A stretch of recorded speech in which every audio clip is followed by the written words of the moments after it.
ನಮಸ್ಕಾರ ಸ್ನೇಹಿತರೆ, ನನ್ನ ಚಾನಲ್ಗೆ ನಿಮ್ಮೆಲ್ಲರಿಗೂ ಸುಸ್ವಾಗತ. ಇವತ್ತು ಒಂದು ವರ್ಷಕ್ಕಾಗಷ್ಟು ಸಾಂಬಾರು ಪುಡಿನ ಮಾಡಿ ತೋರಿಸ್ತಾ ಇದ್ದೀನಿ. ನೀವು ಇದೇ ಸೇಮ್ ಮೆಜರ್ಮೆಂಟಲ್ಲಿ ನೀವು ಮಾಡ್ಕೊಳ್ಳಿ, ನಿಮಗೂ ಅಷ್ಟೇ ಟೇಸ್ಟಿಯಾಗಿ ಬರುತ್ತೆ. ಈ ಸಾಂಬಾರು ಪುಡಿ ಇದೆಲ್ಲ ಒಬ್ಬೊಬ್ಬರ ಮನೇಲಿ ಒಂದೊಂದು ಥರ ಮಾಡ್ತಾರೆ, ಟೇಸ್ಟ್ ಅಷ್ಟೇ ವೇರಿಯೇಷನ್ಸ್ ಇರುತ್ತೆ.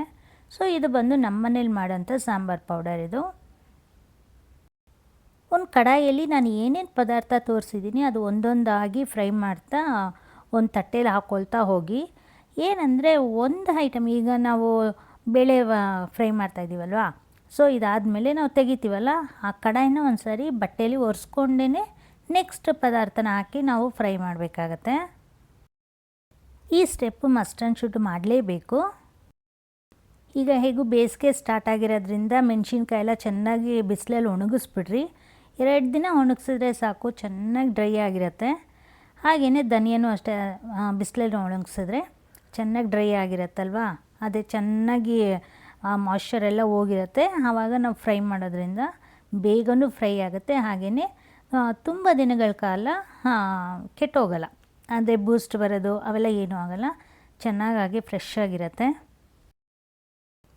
ಇದೆಲ್ಲ ತುಂಬ ಜಾಸ್ತಿ ಆಯ್ತಪ್ಪ ಬೇಡ ಅಂತ ಅಂದ್ಕೊಂಡ್ರೆ ಇದೆಲ್ಲ ಇವಾಗ ನಾನು ಏನು ಧನಿಯಾ ಎಲ್ಲ ಹೇಳಿದ್ದೀನಿ ಎಲ್ಲ ಅರ್ಧ ಹಾಕ್ಕೊಂಡು ನೀವು ಮಾಡ್ಕೊಳ್ಳಿ. ಆವಾಗ ನಿಮಗೆ 6 to 8 ಮಂತ್ಸ್ವರೆಗೂ ನಿಮಗೆ ಸಾಂಬಾರು ಪುಡಿ ಸ್ಟೋರ್ ಮಾಡ್ಕೋಬೋದು. ಈ ಸಾಂಬಾರು ಪುಡಿ ಎಷ್ಟು ಇದರಲ್ಲೇ ನಾವು ಯೂಸ್ ಮಾಡ್ಕೋಬೋದು. ಸಾಂಬಾರು ಪುಡಿಗೆ ಹಾಕ್ಕೊಳ್ತೀವಿ, ಅಂದರೆ ಸಾಂಬಾರ್ಗೆ ಹಾಕ್ಕೊಳ್ತೀವಿ, ಹಾಗೆಯೇ ಟೊಮೆಟೊ ಗೊಜ್ಜು ಇದಕ್ಕೆಲ್ಲ ಹಾಕ್ಕೋಬೋದು, ತುಂಬ ಚೆನ್ನಾಗಿರುತ್ತೆ. ಮತ್ತು ಬಾಳೆಕಾಯಿ ಪಲ್ಯ, ಬೆಂಡೆಕಾಯಿ ಪಲ್ಯ ಇದಕ್ಕೆಲ್ಲ ಸಾಂಬಾರು ಪುಡಿನೇ ಹಾಕ್ಕೊಳ್ಳಿ, ತುಂಬಾ ಟೇಸ್ಟಾಗಿ ಬರುತ್ತೆ. ನಿಮಗೇನಾದರೂ ಇದು ಮಾಡ್ಕೊಳ್ಳೋಕೆ ಕಷ್ಟ ಅಂತ ಅನಿಸಿದ್ರೆ ನಮಗೊಂದು ಆರ್ಡ್ರ್ ಕೊಡ್ಬೋದು, ನಾವು ನಿಮಗೆ ಮಾಡಿ ಕೊಡ್ತೀವಿ. ಸೊ ಆ್ಯಕ್ಚುಲಿ ಇದು ಬಂದು ನನ್ನ ನಾದಿನಿಯವರು ಸಿಸ್ಟರ್ ಮಾಡ್ತಾರೆ ಸಾಂಬಾರು ಪೌಡರು. ಸೊ ಅವರು ನಿಮಗೇನಾದರೂ ಆರ್ಡ್ರ್ ಕೊಟ್ಟರೆ ಅಂದರೆ ಅವರು ಫ್ರೆಶ್ಶಾಗಿ ಮಾಡಿ ಕೊಡ್ತಾರೆ. ನಿಮಗೆ ಯಾರಾದರೂ ಬೇಕು ಅಂದರೆ ಕಮೆಂಟ್ ಮಾಡಿ, ನಾನು ನಿಮಗೆ ಹೇಗೆ ಆರ್ಡ್ರ್ ಮಾಡೋದು ಅಂತ ನಾನು ಹೇಳ್ತೀನಿ. ಈಗ ಈ ಸಾಂಬಾರು ಪುಡಿ ಇದೆ ಹೇಳಿದ್ನಲ್ಲ ಆರ್ಡ್ರ್ ಮಾಡ್ಕೋಬೋದು ಅಂತ, ಅದೇ ಥರ ನೆಕ್ಸ್ಟ್ ವೀಡಿಯೋಲ್ಲಿ ನಾನು ಚಿಕನ್ ಮಸಾಲ ಮಾಡಿ ತೋರಿಸ್ತಾ ಇದ್ದೀವಿ. ಸೊ ಅದು ಅಷ್ಟೇ ಇವರೇ ಮಾಡ್ತಾ ಇರೋದು, ಹಾಗಾಗಿ ಅದನ್ನು ನೀವು ಆರ್ಡ್ರ್ ಕೊಟ್ಟರೆ ಅಂದರೆ ಅದು ಫ್ರೆಶ್ಶಾಗಿ ಮಾಡಿಕೊಡ್ತಾರೆ. ಸೊ ಅದು ಒಂಥರ ಆಲ್ ಪರ್ಪಸ್ ಪೌಡರ್ ಅಂತಲೇ ಹೇಳ್ಬೋದು, ತುಂಬಾ ಟೇಸ್ಟಾಗಿರುತ್ತೆ ಅದು. ಸೊ ಇದೆಲ್ಲ ನಾನು ಸ್ವಲ್ಪ ಬಲ್ಕಾಗಿ ಮಾಡ್ತಾ ಇರೋದು ಏನಕ್ಕೆ ಅಂದರೆ ಇದೆಲ್ಲ ಅಬ್ರಾಡಿಗೆ ಪಾರ್ಸಲ್ ಹೋಗ್ತಾಯಿದೆ, ಅದಕ್ಕೋಸ್ಕರ ನಾವೆಲ್ಲ ಸ್ವಲ್ಪ ಜಾಸ್ತಿನೇ ಮಾಡ್ತಾ ಇರೋದು. ಸೊ ನೋಡ್ತಾ ಇದ್ರಲ್ಲ, ಎಲ್ಲನೂ ಅಷ್ಟೇ, ಎಲ್ಲನೂ ಫುಲ್ಲು ಸಿಮ್ಮಲ್ಲಿ ಇಟ್ಕೊಂಡೇ ಫ್ರೈ ಮಾಡ್ಕೊಳ್ಳಿ. ಯಾವುದೇ ಕಾರಣಕ್ಕೂ ಮೀಡಿಯಮ್ ಫ್ಲೇಮ್ಗೆ ಹೋಗಲೇಬೇಡಿ, ಆದಷ್ಟು ಸಿಮ್ಮಲ್ಲೇ ಇಟ್ಕೊಂಡು ಮಾಡಿ. ಯಾಕಂದರೆ ಮೇಲೆಲ್ಲ ಕಪ್ಪಾಗ್ಬಿಡತ್ತೆ, ಒಳಗಡೆ ಎಲ್ಲ ಹಸಿ ಆಗೇ ಇರುತ್ತೆ. ಅದಕ್ಕೋಸ್ಕರ ನಾವು ಎಷ್ಟು ಇದಾಗಿ ಹುರ್ಕೊಳ್ತೀವೋ ಅಷ್ಟು ಟೇಸ್ಟಿಯಾಗಿ ಬರುತ್ತೆ ಫ್ರೆಂಡ್ಸ್ ಈ ಸಾಂಬಾರು ಪೌಡರು.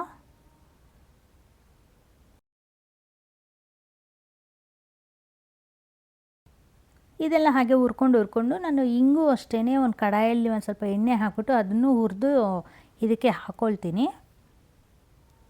ನೀವು ಬೇಕಾದ್ರೆ ಪೌಡ್ರ್ ಇಂಗು ಯೂಸ್ ಮಾಡ್ಬೋದು, ಬಟ್ ನೀವು ಗಟ್ಟಿ ಇಂಗು ಯೂಸ್ ಮಾಡೋದ್ರಿಂದ ಆ ಅರೋಮಾ ಇರ್ಬೋದು ತುಂಬಾ ಚೆನ್ನಾಗಿರುತ್ತೆ. ಘಮ ಫುಲ್ಲು ಆ ಸಾಂಬಾರು ಪೌಡರಲ್ಲಿ ಇಂಗು ಸ್ಮೆಲ್ ತುಂಬ ಚೆನ್ನಾಗಿ ಬರುತ್ತೆ.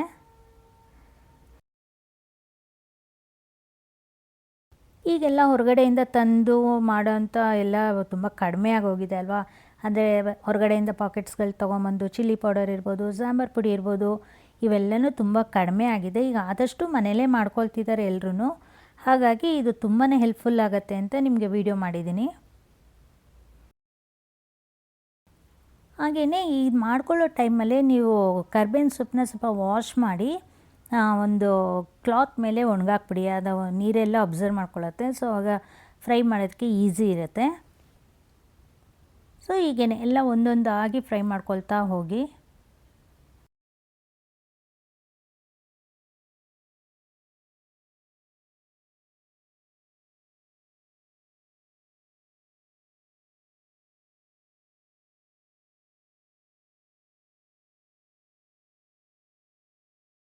ಸಾಂಬಾರು ಪುಡಿಗೆ ನಾವು ಅಕ್ಕಿ ಹಾಕೋದ್ರಿಂದ ಸಾಂಬಾರು ಸ್ವಲ್ಪ ಗಟ್ಟಿ ಬರುತ್ತೆ, ಅದಕ್ಕೋಸ್ಕರ ಅಕ್ಕಿ ಆ್ಯಡ್ ಮಾಡೋದು.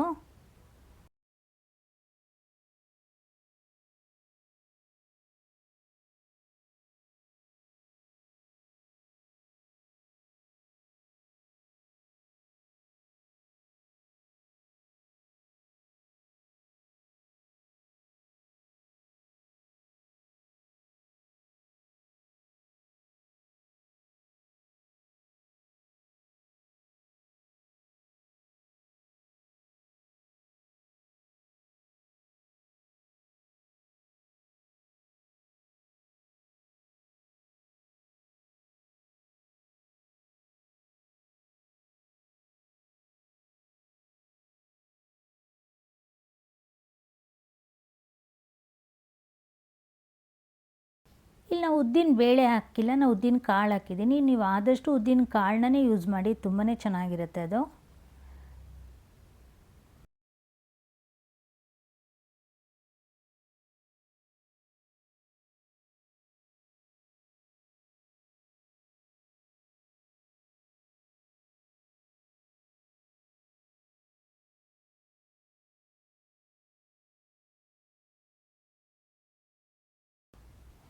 ಸೊ ಫ್ರೆಂಡ್ಸ್, ಇದು ಯಾವುದು ಎಲ್ಲೂ ವೀಡಿಯೋನ ಸ್ಕಿಪ್ ಮಾಡಬೇಡಿ, ಫುಲ್ ವೀಡಿಯೋ ನೋಡಿ. ಆಗ ನಿಮಗೆ ನಾನು ಹೇಗೆ ಮಾಡಿದ್ದೀನಿ ಎಲ್ಲನೂ ನಿಮಗೆ ಅರ್ಥ ಆಗುತ್ತೆ. ಆಗ ನೀವು ಮಾಡ್ಕೊಳ್ಳೋವಾಗ ನಿಮಗೆ ಈಸಿ ಇರುತ್ತೆ. ಅದಕ್ಕೋಸ್ಕರ ನಾನು ಹೇಳ್ತಾ ಇದ್ದೀನಿ. ಹೊಸದಾಗಿ ಯಾರು ನನ್ನ ವೀಡಿಯೋನ ನೋಡ್ತಾ ಇದ್ದೀರಾ, ಪ್ಲೀಸ್ ಸಬ್ಸ್ಕ್ರೈಬ್ ಮಾಡ್ಕೊಳ್ಳಿ. ಹಾಗೆ ಪಕ್ಕದಲ್ಲಿರೋ ಬೆಲ್ ಐಕನ್ನ ಪ್ರೆಸ್ ಮಾಡಿ. ಈ ವಿಡಿಯೋ ಇಷ್ಟ ಆಯಿತು ಅಂದರೆ ನಿಮ್ಮ ಫ್ರೆಂಡ್ಸಿಗೆ, ನಿಮ್ಮ ರಿಲೇಟಿವ್ಸ್ಗೆಲ್ಲ ಶೇರ್ ಮಾಡ್ಕೊಳ್ಳಿ.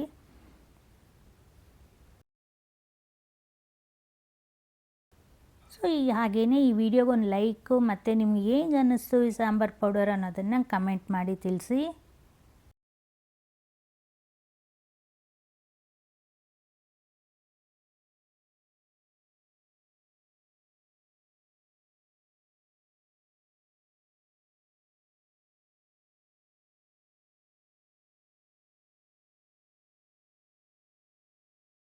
ಈ ಸಾಂಬಾರು ಪುಡಿ ಅಂತನೆಲ್ಲ, ಸಾಂಬಾರು ಪುಡಿ ಇರ್ಬೋದು, ಚಟ್ನಿ ಪುಡಿ ಇರ್ಬೋದು, ಯಾವುದೇ ಒಂದು ಪೌಡರ್ಸೇ ಆಗಿರ್ಬೋದು, ನಾವಿಲ್ಲಿ ಹುರ್ಕೊಳ್ತಿದ್ದೀವಲ್ಲ, ಇದರಲ್ಲೇ ಟೇಸ್ಟ್ ಅನ್ನೋದು ನಮಗೆ ಗೊತ್ತಾಗುತ್ತೆ.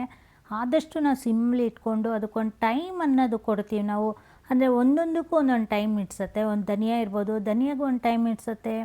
ಮತ್ತು ನಾವು ತೊಗರಿ ಬೇಳೆಗಿರ್ಬೋದು, ಹುರಿದ ದಾಲ್ಗಿರ್ಬೋದು, ಎಲ್ಲದಕ್ಕೂ ತಂದೆ ಆದ ಒಂದು ಟೈಮ್ ಕೊಡಬೇಕಾಗತ್ತೆ. ಸೊ ಅದೇ ರೀತಿ ನಾವು ಟೈಮ್ ಕೊಟ್ಟು ಮಾಡಿದ್ವಿ ಅಂದರೆ ನಾವು 1 ವರ್ಷವರೆಗೂ ನಾವು ಯಾವ ಟೆನ್ಷನ್ ಇಲ್ದಿರ ಸಾಂಬಾರು ಪುಡಿನ ಯೂಸ್ ಮಾಡ್ಕೋಬೋದು.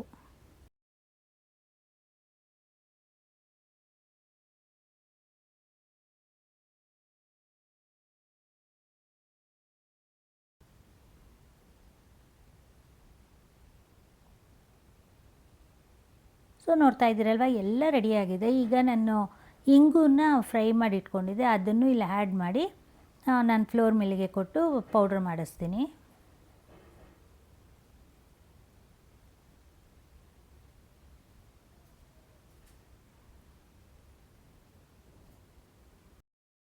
ಸೊ ಇದನ್ನು ಒಂದ್ಸರಿ ಜಲ್ಡೆ ಮಾಡ್ಕೊಳ್ತೀನಿ. ಮಾಡಿಕೊಂಡು ನಾನು ಒಂದು ದೊಡ್ಡ ಬಾಕ್ಸಲ್ಲಿ ಹಾಕಿಟ್ಕೊಳ್ತೀನಿ.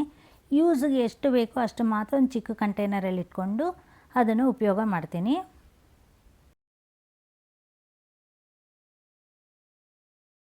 ಸೊ ಫ್ರೆಂಡ್ಸ್, ಇದಾಗಿತ್ತು ಇವತ್ತಿನ ವೀಡಿಯೋ. ಮತ್ತು ನಿಮ್ಮನ್ನ ನೆಕ್ಸ್ಟ್ ವೀಡಿಯೋಲಿ ಮೀಟ್ ಮಾಡ್ತೀನಿ. Thanks for watching friends.